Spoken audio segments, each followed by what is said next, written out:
जय हिंद फ्रेंड, हिंदी और प्राइड में आप सभी का स्वागत है।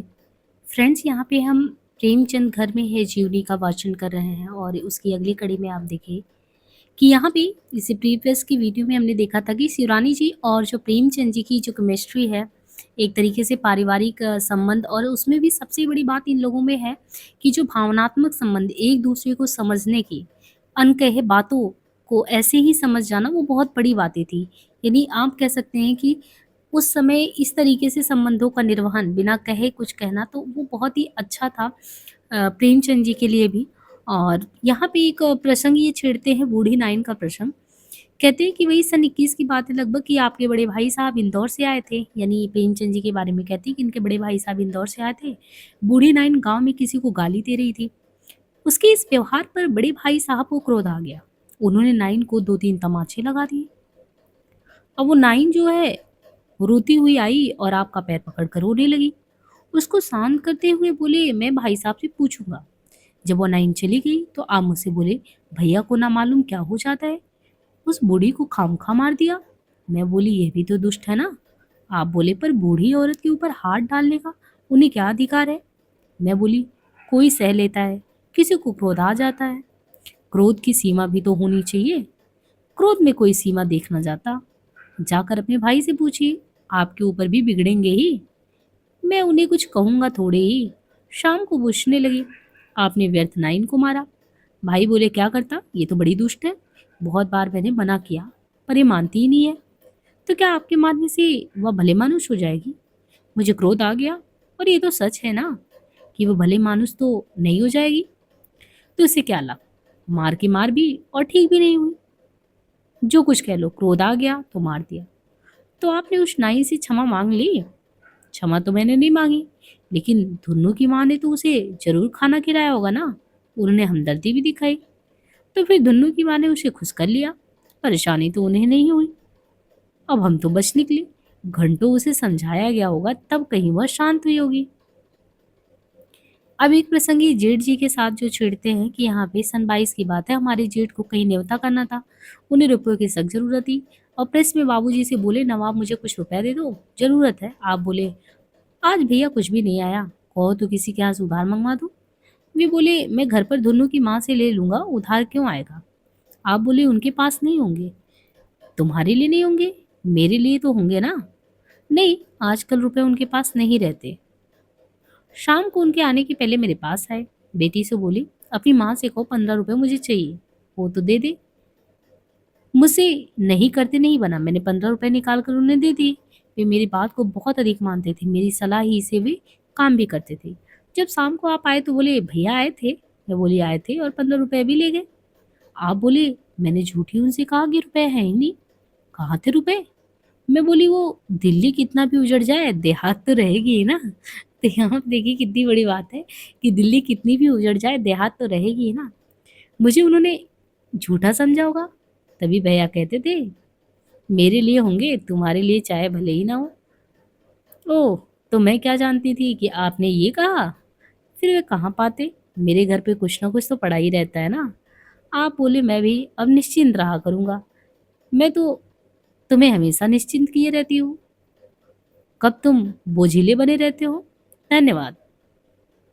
आगे प्रसंग है कि बनारस में बच्चे की सेवा का प्रसंग है कि एक रोज की बात है। बन्नू छोटा सा था, इनका पुत्र जो बन्नू था। सुबह का स्कूल था, जैसे वो सोकर उठा वैसे ही दूध की बड़ी की। मैंने सोचा यूं ही है, और वो स्कूल चले गए। जब तक वे आए तब तक उसे काफी दस्त आने लगा। मैं 12 बजे आने पर उनसे बोली, आज इस बच्चे को सुबह से ही क्या क्यों हो रहा है। आप बोले, नहा लूं तो डॉक्टर साहब के पास जाऊं। तब तक मैंने चिलम चढ़ाई। आप उस बच्चे को लेकर खड़े थे। 1923 की बात है लगभग। तब तक उसी तरह बच्चे ने कह दस्त दोनों किए। आपके दोनों भाग सामने और पीछे खराब हो गए। जब मैं आई तो बच्चों को मुझे देखकर उन्होंने कपड़े बदले और तुरंत डॉक्टर के यहाँ चले गए। डॉक्टर को लेकर आए, डॉक्टर ने दवा दी। उस दिन बताते हैं कि लगभग वही उस दिन 1 बजे दिन से सारी रात हम दोनों बैठकर 10-10 मिनट पर दवा दे रहे थे, लेकिन कह दस दोनों बराबर जारी था। कोई 4 बजे के बाद उसको कुछ आराम हुआ, तब उन्होंने अपनी कमर सीधी की। एक बार इसी तरह मुझे भी दस्त आए। आप और कंपाउंडर सारी रात बैठकर दवा देते रहे।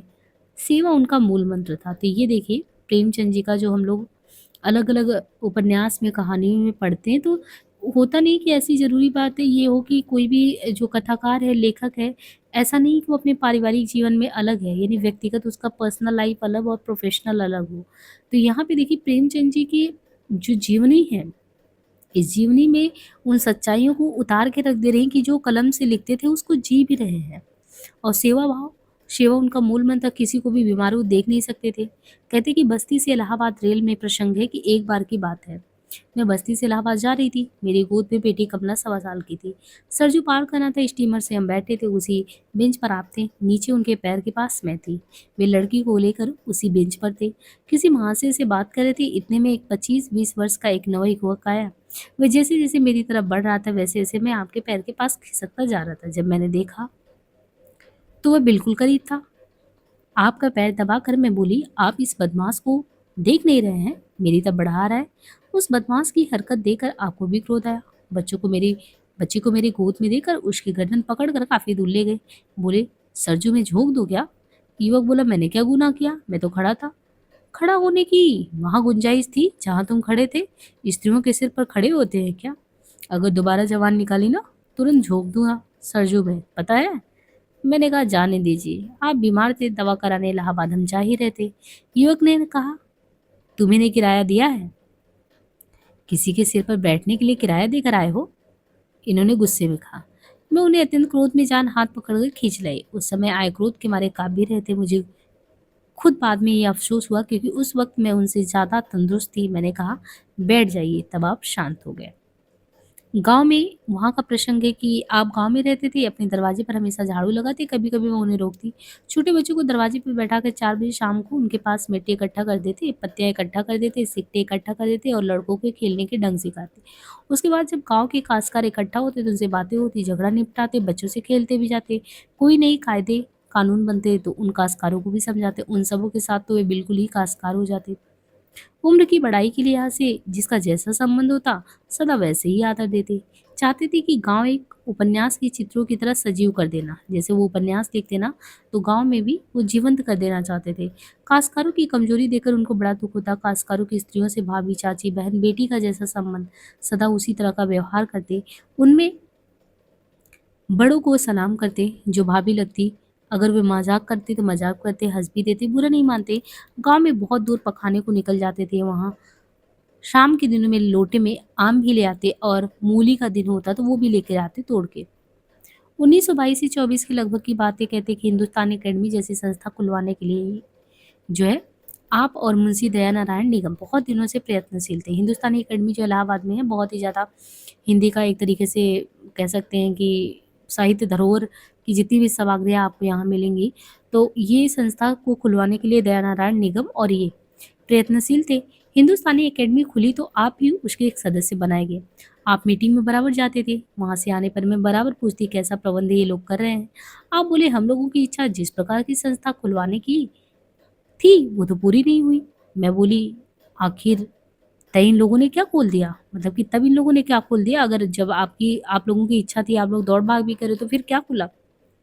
मैं बोली तब आप लोगों को संतोष क्यों नहीं हुआ? यानी इन्होंने कहा कुछ तो कुछ ज़रूरी हुआ होगा। इन्होंने कहा तब आप लोगों को संतोष क्यों नहीं हुआ? मतलब ये बोली। आप बोले ये काम करने का कोई तरीका तो नहीं? हम तो चाहते थे कि हिंदुस्तान की हर भाषा का एक-एक लेखक उस कमेटी में ज़रूर हो। जिस किसी विषय की किताब निकलती वो पहले उन लेखकों के मेंबरों द्वारा दिखा ली जाती। किसी को उसके देखने का हक होता। इस तरह कोई भद्दी किताब नहीं निकल सकती। उससे इन लोगों के गुणों का विकास भी होता। अपने यहाँ साहित्य की उन्नति भी होती है और साथ-साथ उन लेखों का विकास भी होता है। जिस चीज़ की कमी होती है उसकी वृद्धि की जाती। लेखकों को इधर-उधर भटकने की ज़रूरत भी नहीं होती और नए लेखकों के जो गुण दोष हैं उनको कोई बताता भी नहीं है। बस नहीं ठीक है कहकर लौटा देते हैं। ये न्याय थोड़ी ही है। मतलब ये तो बहुत ज़्यादती होती थी। कुछ समय अपने अनुसार कुछ ही लोग जो है संपादक बन के और पढ़ देते और फिर लौटा देते थे। नए लेखकों के प्रति विद्वानों का ये कर्तव्य है कि वो उनके गुण दोष समझा के उनको इस तरह समझा बुझा के एकेडमी अपना काम चलाए। रहा पारितोषिक का सवाल, रॉयल्टी पर भी ले सकती थी, इकट्ठा मूल्य देकर भी लिया जा सकता था। मैं बोली लेखकों की रचनाओं कहीं लेखकों की जो रचना है वो कहीं पढ़ी थोड़ी जाती है। आप बोले ऐसे प्रकाशकों की ज़रूरत नहीं है कि वे अपने ही पेट भरे, लेखकों को भी कुछ मिलना चाहिए। एकेडमी और लेखक को तो पारिवारिक संबंध सा होना चाहिए, आजकल के लेखकों की तरह ही, ना प्रकाशकों की तरह। जब तक दोनों में ऐसा संबंध नहीं होगा तब तक कुछ भी नहीं होने का। इस तरह लेखक का जब कुछ लाभ नहीं होता तो वे निराश होकर बैठ जाते हैं, जिससे लेखकों का विकास नहीं हो पाता और साहित्य की उन्नति भी रुक जाती है। मैं बोली, साहित्य की उन्नति और कैसे हो? आप बोले, अभी उन्नति नाम की चीज का तो गंध तक नहीं आ रहा है, बल्कि कहना तो ये चाहिए कि काम से ज्यादा आपसे में तू तू आपस में, मतलब ये लोग आपस में तू तू मैं ज्यादा कर रहे हैं, काम कम कर रहे हैं। मैं बोली, तब कैसे काम होगा?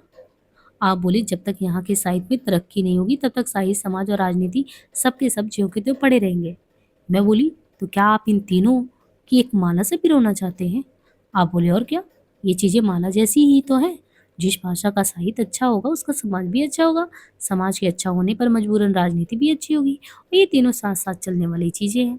मैं बोली, तो ये क्या जरूरी है कि तीनों को साथ ही लेकर चला जाए? तो आप बोले, इन तीनों का उद्देश्य तो एक ही है ना। साहित्य इन तीनों चीजों की उत्पत्ति के लिए एक बीज का काम करता है। साहित्य और समाज तथा राजनीति का संबंध बिल्कुल अटल है। यानी साहित्य, समाज और राजनीति तीनों का संबंध बिल्कुल अटल है। समाज आदमियों के समूह को ही तो कहते हैं। समाज में जो हानि, लाभ तथा सुख दुख होता है वो आदमियों पर ही होता है ना।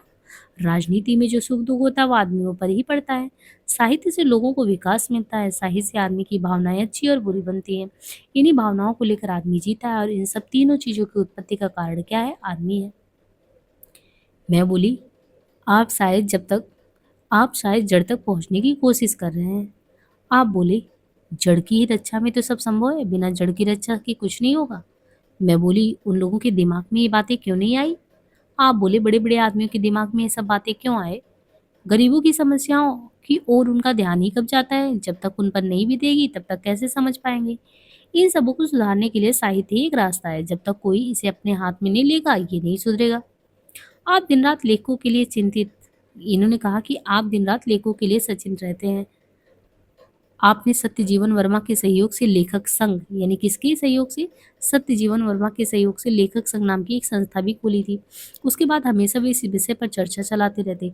सन 1935 में प्रगतिशील लेखक संघ खुला था। उसके पहले सभापति भी आप ही हुए थे।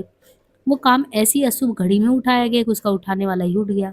सोचिए तो वे साहित्य के लिए कितना सचेष्ट रहे थे। अभी वो कुछ भी नहीं कर पाए थे कि बीच में ही चले गए, इसी ख्याल से कि सभी प्रांतीय भाषाएं एक में माला की तरह गुथी जाएंगी।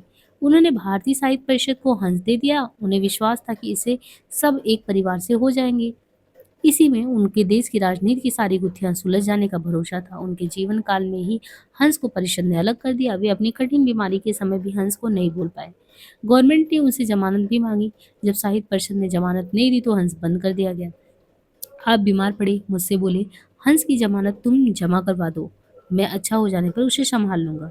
उनकी बीमारी में मैं खुद परेशान थी, उस पर इतनी हंस की उनको फिक्र थी। मैं बोली, अच्छे हो जाइए, सब कुछ अच्छा हो जाएगा। आप बोले, नहीं, दाखिल करा दो, मैं रहूं या ना रहूं हंस चलेगा ही, ये मेरा स्मारक रहेगा। मेरा गला भराया, हृदय थरा गया। मैंने जमानत के रुपए जमा करवा दिए। आपने समझा शायद धुनु जमानत न जमा कर पाए। दया नारायण जी निगम को तार दिया। वे आए, पहले एक घड़ी देर तक उन्हें पकड़कर वे रोते रहे। इसके बाद वे भी रोते, मैं भी रोती, मुंशी जी भी रोते। मुंशी जी ने कई बार रोकने की चेष्टा की, पर आप बोले, भाई शायद अब भेंट ना हो, अब तुमसे सब बातें कह देना चाहता हूँ। तुमको बुलवाया है, हंस की जमानत करवा दो। मैं बोली, धुनु जमा कर चुका है। वे जिस विषय को चाहते थे दिल से चाहते। मेरे वे थे तो साहित्य के भी थे। आज वे नहीं है। जिन कामों पर मैं उनसे झुंझलाती थी, मतलब ये कहते हैं कि जिन कामों पर मैं उनसे झुंझलाती थी आज वे नहीं है। उनकी आज मैं तारीफ करते थक रही हूँ, और उन्हीं से मुझे प्रेम भी है। मुझे अपने से ज़्यादा उन चीज़ों से प्रेम है जो उनकी है, बल्कि यह कहना चाहिए कि मैं भी अपने खून से सींच कर उसे हरी करना चाहती थी। मैं अपना कोई अस्तित्व नहीं मेरा है। यह मैं लिख नहीं पा रही हूँ कि मेरा स्थिति क्या है इस समय, यानी मेरी स्थिति क्या है जब मैं ये जीवनी लिख रही हूँ। अपने अंदर उन दर्दों को मैं इसलिए छिपाया हूँ कि उन्हें हरा भरा मैं रख सकूँ। जो लोग इस साहित्य को हरा भरा करेंगे वे जैसे हमारी ही सेवा कर रहे हैं, यही उनकी भी सच्ची सेवा है। बस यही मुझे कहना है। महाराजा साहब अलवर, यहाँ पे एक प्रसंग है। महाराजा साहब अलवर, सन 24 का जमाना था। आप लखनऊ में थे, रंगभूमि छप रही थी, मतलब जो रंगभूमि उपन्यास है। तो कह रहे हैं कि सन वही 24 का जमाना था। आप लखनऊ में थे, रंगभूमि छप रही थी। अलवर रियासत से राजा साहब की चिट्ठी लेकर 5-6 सज्जन आए। राजा साहब ने अपने पास रहने के लिए आपको बुलाया। राजा साहब उपन्यास कहानी के बड़े शौकीन थे। राजा साहब ने कहा कि हम जो है आपको 400 प्रतिमास नकद और मोटर बंगला देने को तैयार हैं। सपरिवार बुलाया। उन महाशयों को ये कहकर मैं बहुत बागी आदमी हूँ, इसी वजह से मैंने सरकारी नौकरी छोड़ी है। राजा साहब को एक खत लिखा, मैं आपको धन्यवाद देता हूँ कि आपने मुझे याद किया।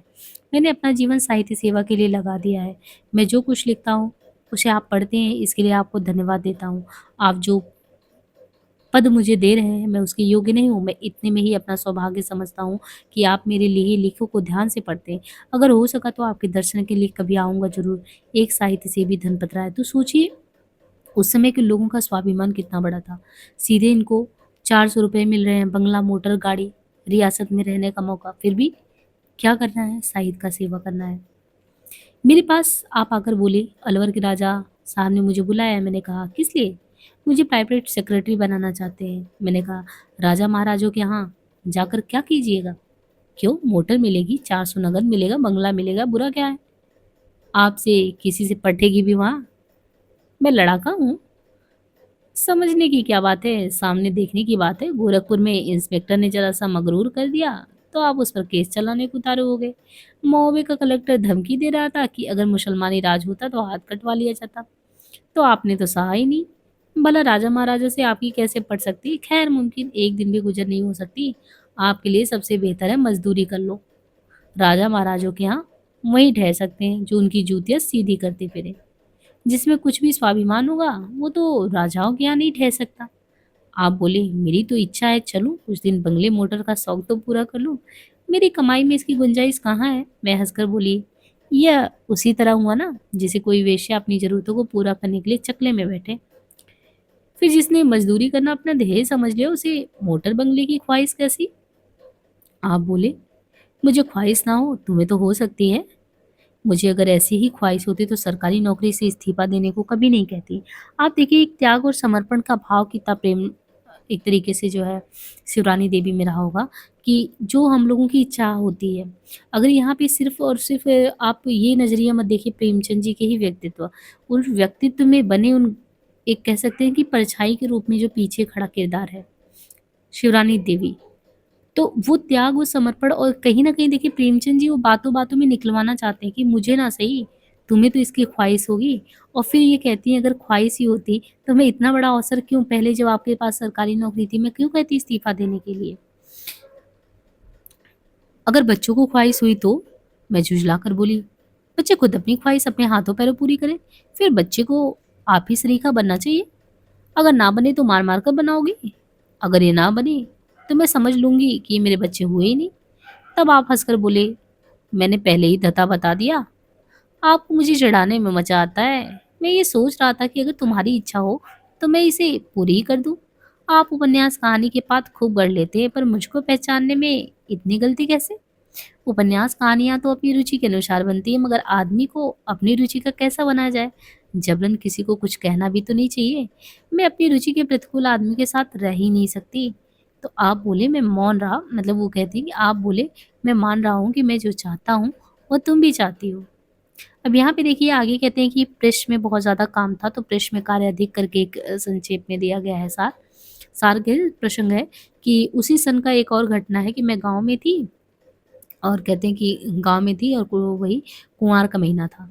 आपको पेचिश हुई। अच्छा, इनका पेट जी जो है प्रेमचंद जी का पेट बहुत ज़्यादा मतलब खराब रहता है, वो समस्या उनको थी बदहज़मी की। तो कहते हैं कि उसी समय कुंवार का महीना था और पेचिश की समस्या हो गई, 2 महीने बीत गए, अच्छी भी नहीं हुई, दवा के लिए जो पैसे दी थी, उसे आप वही प्रेस में लगा देते और इधर-उधर के गैर ज़िम्मेदार वैद्यों से दवा ले लेते, दवा खाते-खाते 2 ढाई महीने बीत जाते और फिर तबीयत अच्छी नहीं होती। जब मैं जान चुकी कि तबीयत जल्दी अच्छी होने की नहीं तो मैं बोली, चलिए चलिए आपको चलना पड़ेगा, अब देहात, यहाँ नहीं रह सकते।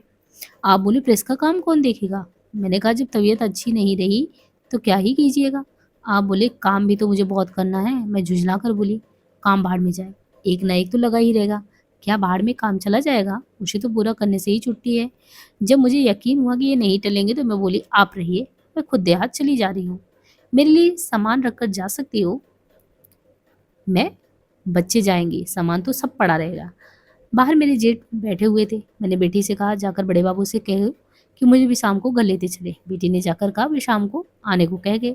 आप जब प्रेस जाने लगे तो बोले, सामान सब लेती चलना, मैं भी चल चलूँगा। आप रहिए, आप क्यों जाएँगे? आप बोले, मैं समझता था मेरे ऐसे कहने पर तुम नहीं जाओगी। मुझे खूब मालूम है कि आप मेरे बिना यहाँ नहीं रह सकते। उस दिन हमारे जेठ साथ में 2 मज़दूर एक ठेला एक तांगा लिए 3 बजे आ गए और सामान वगैरह रखवा कर हमें लिवा गए। उसी दिन शाम को आप पहुँचे। सुबह रुपए देकर जेठ से मैंने कहा कि इन्हें किसी अच्छे होम्योपैथी को दिखाइए। वे दवा लाए, 2-3 रोज़ दवा खाने पर उनकी तबीयत अच्छी होती नज़र आई। आखिर वे जल्दी ही अच्छे हो गए। शहर का आना-जाना बराबर जारी रहा। एक दिन घर से चले तो धूप तेज़ थी। मैं बोली, "धूप तेज़ है, तुमसे मतलब? मौत तो हमारी है ना?" मुझे उनकी इस बात पर झुँझलाहट आ गई। मैं बोली, "खबरदार, आगे जाना नहीं हो सकेगा। बैठिए, मैं प्रेस जा रही हूँ। अगर अपने आराम के लिए आई हूँ, तो तुम बैठो। मैं जा रही हूँ और जो सामान वहाँ से आने वाले हो बताओ, लेते आऊँगी।" आप बोले, "छोड़ो, जाने दो। मैं हरगिज़ नहीं जाने दूँगी। आप फिर वही बात कहेंगे, मैं या धौंस क्यों से हूँ?" आप बोले, "भाई फिर सुनना तो खूब डाँटना, गलती हो गई, ऐसा कह दिया मैंने। आप अच्छे हुए कि नहीं ये बताइए, वहाँ होते तो रोग ज्यों का त्यों रहता। मुझे बीमारी नहीं पसंद, रुपयों से क्या?" आप बोले, "मजबूरी सब कुछ करवाती है ना? जितना अपने से होगा उतना ही ना किया जाएगा। जब आप खाट पर पड़ जाएँगे तो कैसे काम होगा? तो ठीक है, ना जाऊँ? धूप तेज है, मत जाइए, काम तो होता ही रहेगा।" मैंने जूता पैर उसे निकाल कर रख दिया। आप उसी जगह चारपाई पर लेट गए, कोट उतार कर बोले, "अब खुश हो?" मैंने कहा, "बहुत ठीक, आराम कीजिए।" यहाँ पे इन्होंने कहा कि 1924 की बात है।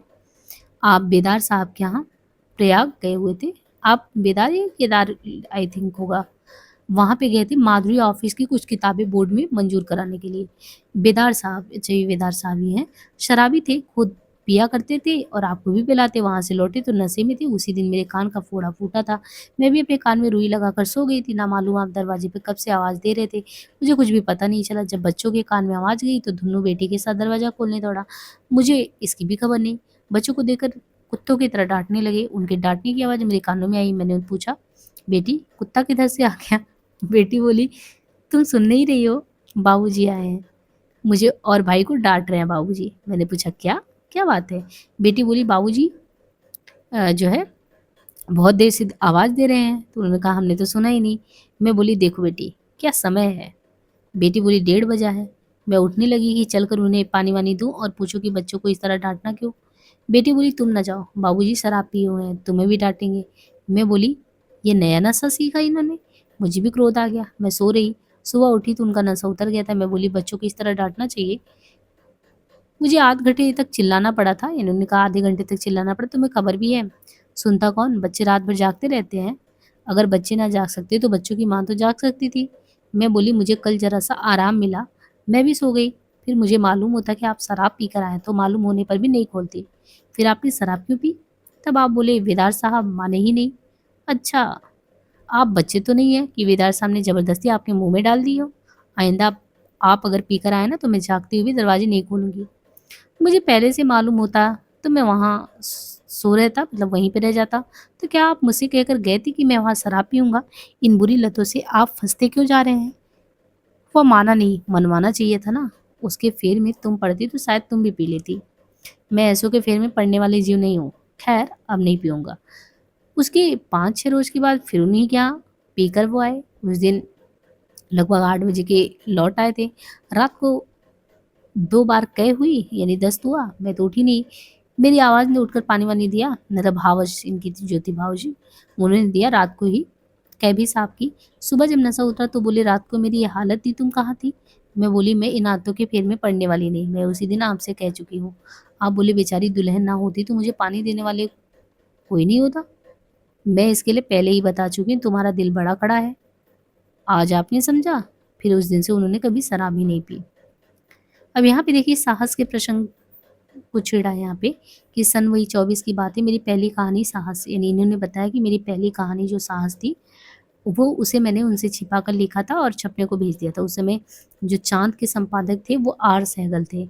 उस कहानी में गलतियाँ थी, यानी जो इनकी पहली कहानी थी साहस, इसको इन्होंने चोरी-छिपे जो है संपादक जो थे आर सहगल उनको भेज दिया था। कहानी में गलती थी, उन्होंने मेरी कहानी जानकर गलतियों को सुधार कर चाँद में छाप दी। उस अंक की एक प्रति मेरे नाम भेजी और उनके नाम एक बधाई का खत लिख दिया। बधाई में लिखा था, "आप उपन्यास सम्राट थे ही, आपकी देवी भी लिखने लगी। इसके लिए आपको बधाई।" हालाँकि पुरुषों के ऊपर ही उन्होंने जूता गिराया है। फिर भी उन्हें बधाई है। हमारी कमज़ोरी तो उन्होंने बता दी, उसका परिणाम भी उन्होंने जो है दिखा दिया है। इसलिए आप दोनों बधाई के पात्र हैं। आप दफ्तर से आने पर कॉपी मेरे हाथ में देते हुए बोले, अब आप लेखिका भी बन गई हैं। लो, ये तो तुम्हारी कहानी छप कर आई है। कहानी भी लिखी है तो पुरुषों पर ही कटाक्ष किया। सारे दफ्तर में लोग शोर मचा रहे थे। सब कहते थे पुरुषों पर आक्षेप किया है। मैं बोली, कहानी क्या थी? एक मजाक थी। पुरुष तो अपनी खोपड़ी सहला रहे हैं, तुम मजाक बतला रही हो। मैं बोली, जो पुरुष उस तरह का व्यवहार करते होंगे वे ही सहला रहे होंगे। सबों को तो ना खलेगा। पुरुषों को तो चाहिए कि यह कि ऐसी हरकत ना करें, तब उन्हें खोपड़ी नहीं सहलानी पड़ेगी। पर तुम कहाँ बाज आओगी? बाज आते रहे, कब तक बाज आते रहे? उस कहानी को निकली वही 4-5 महीने हुए थे। एक पंजाबी सज्जन मेरे यहाँ आए और बोले, क्या आपने ये कहानी खुद लिखकर देवी जी के नाम से तो नहीं छपवा दी? आप बोले, मैं वैसी कहानी लिख सकता हूँ। वे सज्जन बोले। उस कहानी का जवाब हंस की चाल कौवा नाम से एक सज्जन लिख रहे हैं। मतलब उस कहानी का जवाब लिखा जा रहा है हंस की चाल कौवा नाम से। आप बोले, देखिए, उनकी एक कहानी मेरे पास संशोधन के लिए आई है। आप इत्मीनान कर सकते हैं कि मैं नहीं लिखता। और यह कहकर कहने लगे, हमारे यहाँ के आदमी के दिल बहुत संकुचित है, बिना पूरी बात जाने ऊटपटांग बक देते हैं। यही सोचा होता कि ऐसी कहानी पुरुष लिख सकता है। जब वे वहां से चले गए तो मुझसे बोले, तुम कहानी क्या लिखने लगी? मेरी जान की तो आफत आ गई। तुम्हें क्या सूझी? आराम से रहती। मुफ्त का भला अपने गले पाल ली। सबसे बेहतर है मत लिखा करो। मैं बोली, अब हटने से तो और भी काम नहीं चलेगा। तब तो लोग यही कहेंगे, चोरी पकड़ी गई तो शांत हुए। खुद तो नाम पैदा ही कर रहे थे, अपनी बीवी को भी नाम चाहते हैं। तो आप बोले, तुम इसमें सुख क्या पाती हो? रात दिन बैठे बैठे अपना खून जलाती हो। मैं बोली, ये खून जलाना ही तो हुआ। आप क्यों जलाते हैं अपने खून को? आपके खून से मैं महंगा नहीं समझती। जैसे आप कहते हैं कि शायद वैसे ही मुझे भी नशा हो जाए। आप बोले, नाहक अपनी जान परेशानी में तुम डाल रही हो। मैं बोली, उनके डर के मारे मैं क्या लिखना छोड़ दूं? जब लोगों को मालूम हो जाएगा तो खुद झूठा दोष लगाने पर पछताएंगी भी। कहते कि एक समय था, इनका जो बच्चा था बन्नू, वो खो गया था। लगभग 24 की बात है। बन्नू ही 3.5 साल का था। एक दिन आप बाजार चारपाई लेने गए, बन्नू भी चल पड़ा और धुन्नू को साथ लिए दुकान के कोठे पर दोनों बच्चों को छोड़कर चढ़े। धुन्नू खुद ऊपर पहुंचा। बन्नू अकेला था। जब साथ में किसी को ना देखा तो गायब हो गया। अब नीचे उतरे, घबराए, पास पड़ोस के आदमियों से पूछने लगे, कोई लड़का आपने देखा? लोगों ने कहा, हमने तो नहीं देखा। आप घबरा कर धुन्नू से बोले, बेटा घर जा, पर अपनी माँ से नहीं बतलाना कि बन्नू खो गया है। धुन्नू की आंखों में आंसू थे, गला भरा हुआ था। मैंने पूछा, तुम्हारे बाबू बन्नू को लिए हुए कहाँ गए? धुन्नू रोता हुआ बोला, बन्नू खो गया, उसे बाबूजी ढूंढ रहे हैं। मैं बोली, आखिर खोया कैसे? धुन्नू ने पूरा किस्सा सुनाया। उसके थोड़ी देर के बाद आप बन्नू को लिए आ रहे थे। मैंने पूछा, ये लड़का कहाँ रह गया था? आप बोले, लड़का आज अगर ना मिला होता तो मैं जिंदा नहीं मिलता। जब हम लोग दुकान के ऊपर चढ़ गए थे घूमते घूमते एक दुकान के पीछे पहुंचा और वहीं जोर जोर रो रहा था। मैं खुद रुआंसा हो रहा था कि बच्चे को ढूंढने कहाँ जाऊं। मेरी तो हिम्मत नहीं पड़ती थी कि जवाब तुम्हारे सामने दूं। आज ये अगर नहीं मिलता तो मैं नहीं लौटता। मैं बोली, कैसे आपने इसको देखा? बोले, मैं चारों तरफ ढूंढ ही रहा था और कान लगाया था कि कहीं रोने की आवाज़ तो नहीं आ रही है।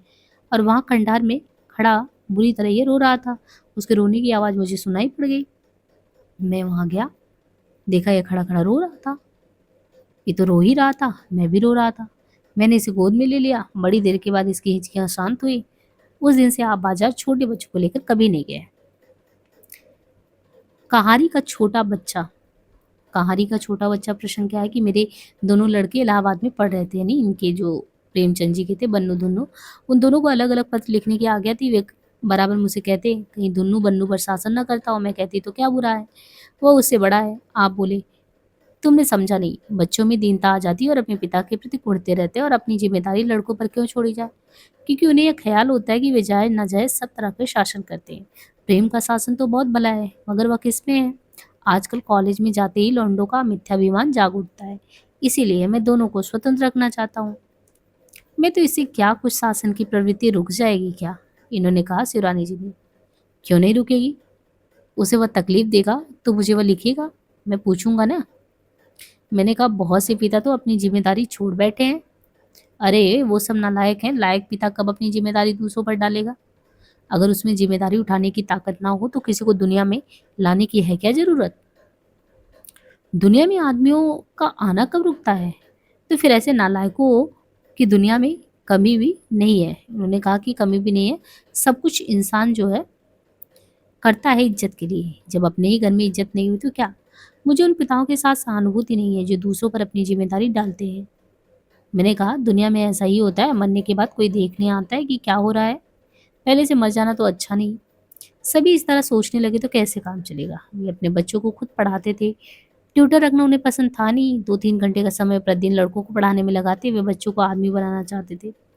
एक बार की बात है, कहती हैं कि प्रसंग है कि बनारस में थी, मेरी कहानी का छोटा बच्चा आग से जल गया। उसके सारे बदन में मलहम पुता हुआ था, कपड़े भी गंदे हो गए। मेरा छोटा बच्चा बन्नू उसे कहीं बाहर पा गया। उसे देखकर बन्नू को दया आई। वह उस बच्चे को जीने पर से दोनों हाथों का घेरा बनाकर उसको अंदर लाया। उस समय बाबूजी मेरे पास बैठे थे। लड़का बोला, अम्मा इसे कुछ खाने को दो। उस बच्चे का बदन देखकर तो मेरे रोंगटे खड़े हो गए। मैं डरी कि कहीं इसे धक्का न लग जाए, नहीं तो सारा बदन लहूलुहान हो जाएगा। बन्नू का उस बच्चे पर प्रेम देखकर उनकी आंखें भर आई। मुझसे बोले, जल्दी दो ना, इसे कुछ खाने को दो। मैंने उसे मिठाई और फल दी और बोली, इसे कैसे पहुंचाएंगे? धक्का लगते ही तो इसका शरीर रंग जाएगा। तुम बाहर ही कुछ ले जाकर दे सकते थे। बन्नू, मैं इसे आसानी से पहुंचाऊंगा। उस बच्चे को लेकर वह उसी तरह नीचे पहुंचा आया। आप बोली, ये लड़का बड़ा दयावान मालूम होता है। भला उसे वह कैसे लाया? मेरी भी हिम्मत उसे लाने की ना होती। मैं तो चोट लगने को डरता। भगवान इसे जीवित रखे। तुम देखना, तुम्हारा नाम ये रोशन जरूर करेगा। लड़का घिनौना भी तो बहुत था। माँ ही उसे छू सकती थी। गधा है। नहीं नहीं, उसकी आत्मा है। यूँ तो वे सभी को प्यार करते थे, मगर छोटे को बहुत ज़्यादा। कोई बच्चा बीमार पड़ता तो उन्हें बड़ी चिंता होती। एक बार बन्नू बीमार था, उसे चेचक निकली थी, उसे कोठे पर ले जाना था। 13 वर्ष के बच्चे को गोद में लिए ऊपर चढ़ रहे थे। उसे गोद में उठाए उठाए खुद भी गिरने को हो जाए। मैं पीछे खड़ी हुई थी, दोनों को संभालती हुई बोली, बच्चों को उतारो। मैंने बन्नू से कहा, बेटा चलो। आप बोली, दोनों गिरते जो तुम न बचाती। कैसे कैसे तुम पहुंची? मुझे पहले से ही खतरा था। बन्नू चेचक की हालत में रात में उठकर मेरी चारपाई पर चला आता।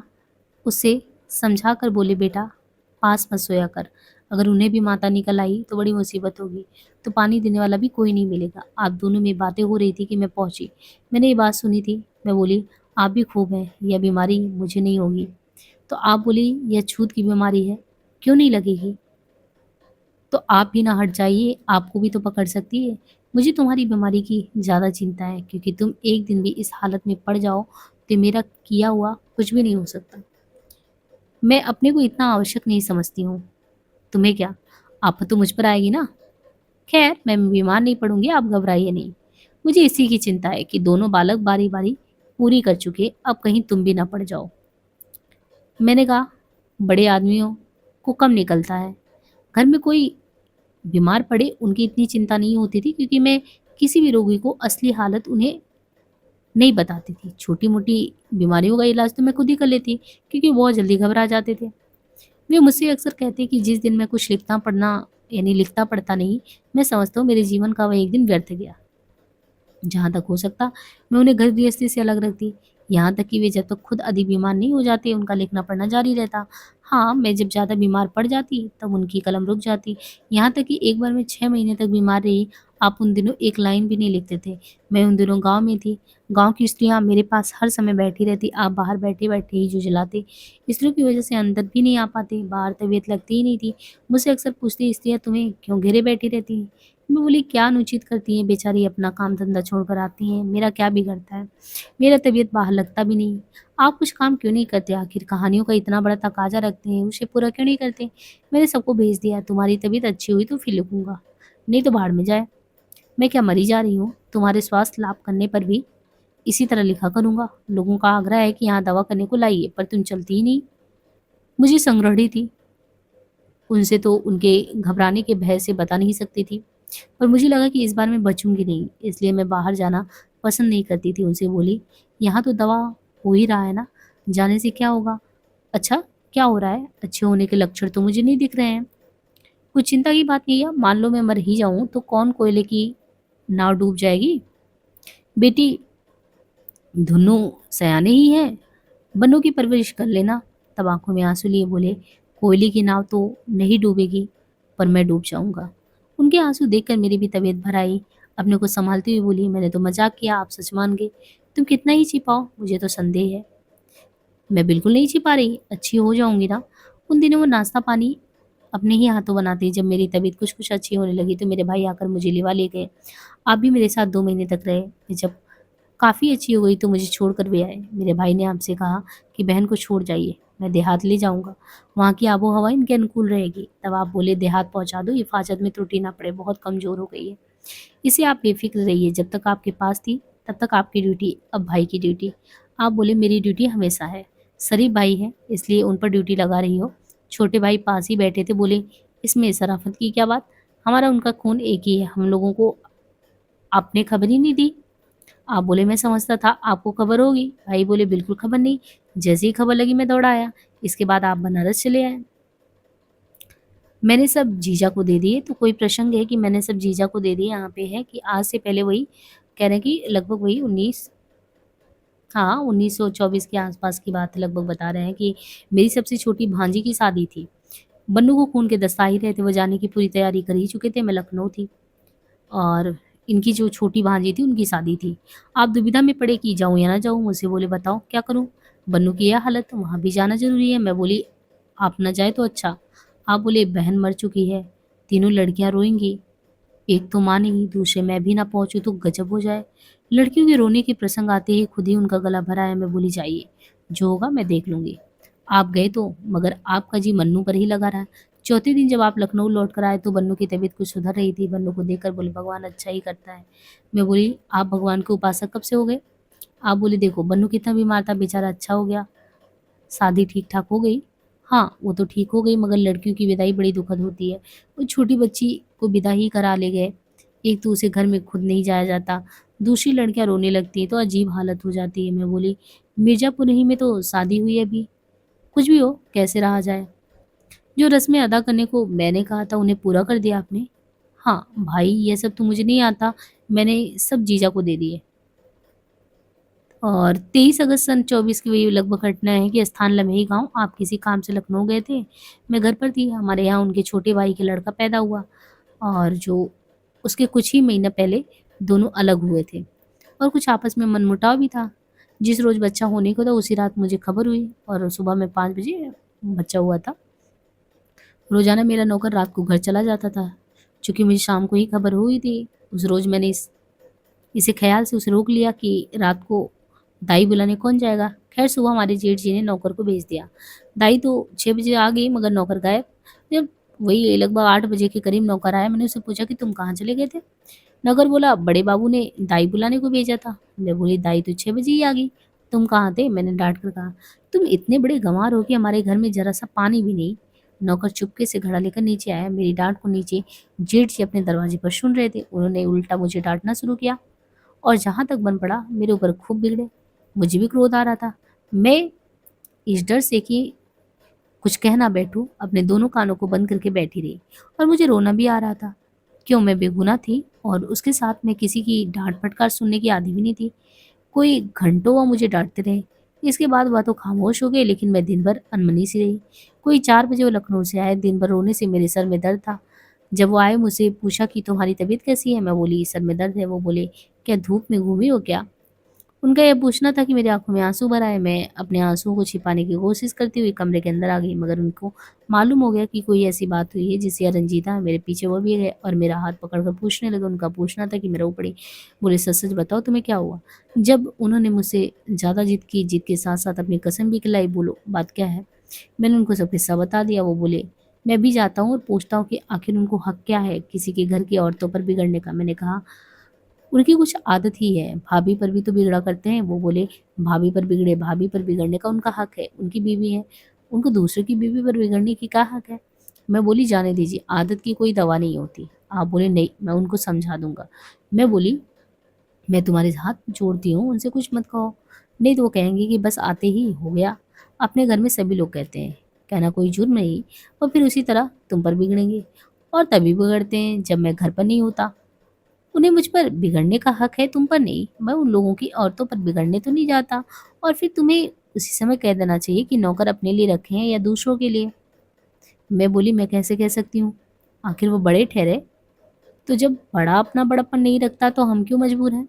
मैं बोली मैं हाथ जोड़ती हूँ, आप उनसे कुछ मत कहिएगा, तुमको मेरे सर की कसम। आप बोले अगर यही बात है, तो तुमने मुझसे क्यों कहा? मैं तो नहीं कहना चाहती थी, लेकिन आपने ही कसम दे दी थी।